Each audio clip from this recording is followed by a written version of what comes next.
Défoule-toi. J'en étais où, là, On vous en était. Bon, moi je vous dis qu'effectivement, vous respectez les juifs, vous respectez leur intelligence, vous dites que c'est des gens qu'il ne faut pas sous-estimer, qu'il ne faut pas mésestimer, Non. qui sont un vrai Voilà, justement, Jean-Marc sous-estime les juifs. Oui, Souvent, il trouve que j'exagère. ils dévaluent. Il trouve que j'exagère. Oui.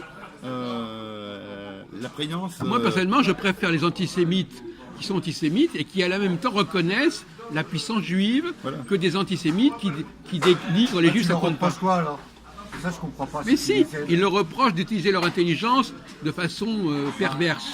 Voilà, c'est ça. Voilà. Pervers par rapport à quoi? Comme si De pervertir le monde par leur intelligence. En tout cas, ils ont une responsabilité. De toute façon, toute personne qui a un pouvoir a une responsabilité. Effectivement, toute personne qui a un pouvoir est responsable.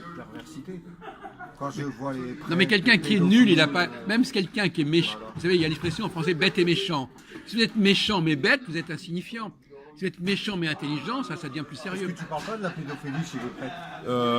Si, j'en parle. Voilà pourquoi alors tu critiques. Si, j'en parle. Pourquoi critiquer les j'en parle. juifs alors que. Ah, mais je dis que faut c'est faire le ménage chez soi, non? Mais non, parce que je dis que l'infiltration des structures de l'Église. Parce qu'il faut savoir que souvent les prêtres entre guillemets pédophiles sont souvent des homosexuels. Sont souvent des homosexuels. Voilà. Bon, et je dis que l'infiltration des structures de l'infiltration des structures de l'Église par les sodomites. Voilà. Je suis pas d'accord par les sodomites résulte clairement d'un complot judéo-maçonnique. Votre théorie, c'est que les juifs veulent abattardir l'humanité et préserver leur pureté. C'est une de vos théories, ça. Bien sûr. Voilà, bien sûr. Voilà. Ils encouragent la mixité entre les non-juifs. Mais eux, ils veulent garder leur pureté. Bien sûr. Mais ça, c'est votre thèse ou c'est non, une thèse... non, parce que si j'écoute pas, par exemple, Jacques Attali, Jacques Attali, il est. C'est l'endogamie, ça on appelle l'endogamie. Jacques Attali, lui, il est favorable à ce que les non-juifs se métissent. Il veut pouvoir. Oui. Le métissage. Oui. Par contre, j'ai écouté une fois ce YouTube, une vidéo où il parlait devant des juifs, où il disait qu'il était très inquiet. Alors on voyait qu'il était pour la mixité, qu'il avait une grande inquiétude. Il y a trop de mariages mixtes de juifs,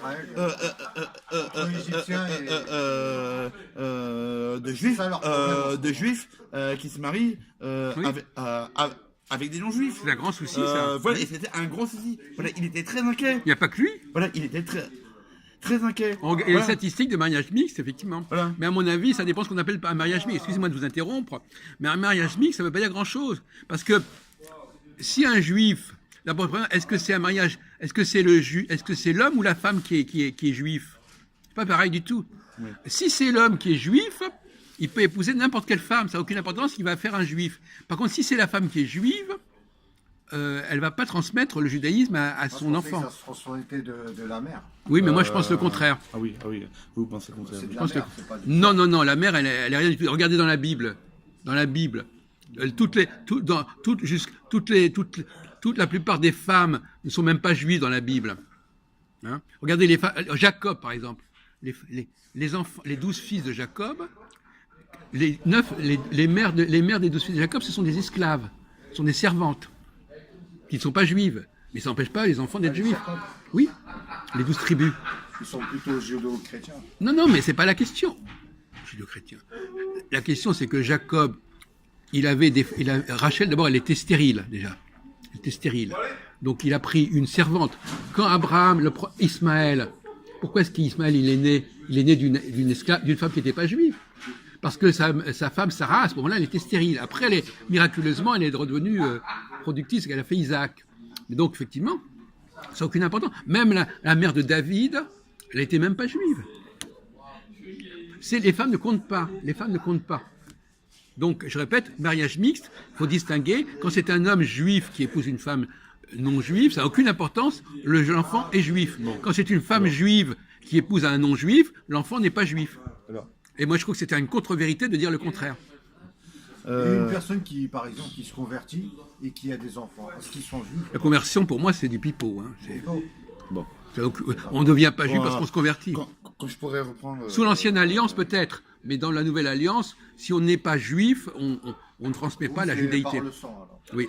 En tout cas, dans la nouvelle alliance. Bon, quand je pourrais... Oui, allez-y, mais ne vous plaignez pas, ne vous plaignez pas, on a le droit de parler. Bon, alors... C'est vous qui avez lancé l'histoire des mariages. C'est vous qui avez lancé l'histoire des mariages mixtes, on veut savoir.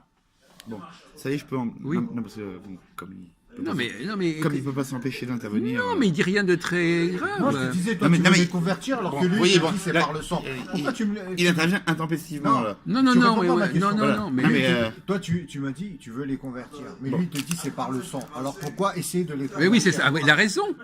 Il a raison. Votre idée de t'as convertir un les malade, juifs, il a raison de mettre le doigt sur ce problème-là. Ça n'a aucun sens de vouloir convertir les juifs. Vous croyez que la conversion, le baptême, va transformer l'esprit juif, c'est ça? Qu'ils vont changer de nature? Le Parce cœur, que- le cœur. Le cœur, c'est ça. Il est très croyant. Non, il est très croyant. Il pense qu'on va transformer la nature de la personne par le sacrement du baptême. Voilà. Non, mais c'est une plaisanterie. Cela dit, c'est votre croyance. Hein? Parce que, regardez, vous avez cité tout à l'heure Isabelle la catholique. Eh bien, elle a voulu convertir les juifs, et en réalité, après, ils se sont aperçus que c'était du pipeau. Elle n'a pas cru à ça. Et il s'est donné les maranes, c'est-à-dire des juifs qui pratiquaient officiellement le christianisme et qui en réalité ils ne l'étaient pas. Et finalement, on a fini par les persécuter aussi. Donc maintenant, eux-mêmes, ils n'ont même pas cru à leur théorie. Ils n'ont même pas cru que c'était possible. Vous savez ça? Oui, non, mais... Oui, non, mais attendez, les juifs, ils sont intelligents, monsieur. Les juifs. Oui, ben justement. Donc ça veut rien dire la Ils conversion. sont intelligents, voilà, donc il y en a certains qui ont fait semblant. Non, mais dans les... il existe des juifs qui sont vraiment convertis, monsieur. Voilà. Oui, Il mais, y a aussi des juifs, des juifs mais leurs enfants. qui se convertissent Voilà. sincèrement. Il faut fermer. Ouais, ça merci, existe aussi, monsieur. voilà. Oui, mais les juifs. Voilà. Ah non, Ça existe aussi. oui, mais vous savez, ce qui existe aussi, c'est Voilà. que l'enfant. Mais effectivement, il y a aussi des juifs qui font semblant de se convertir. Oui, et même plus, il y a les enfants. C'est ce qu'on appelle les maranes. Les enfants de juifs convertis peuvent revenir au judaïsme, etc., etc. Donc votre histoire de conversion, il a raison, c'est du pipeau. Oui, mais parce que c'est pas par le sang qu'on est catholique. Voilà, pour être Alors, catholique, est-ce que vous avez il n'y a pas l'histoire de sang. Attendez, excusez-moi, est-ce que vous avez entendu parler de la limpieza des sangre? Le grand argument des Espagnols au 16e, 7e siècle, ils poursuivaient les maranes en disant qu'ils n'étaient pas véritablement de sang chrétien et que par conséquent, ce n'étaient pas des vrais chrétiens. Vous ne connaissez pas la limpieza, la pureté du sang? Non, mais les maranes,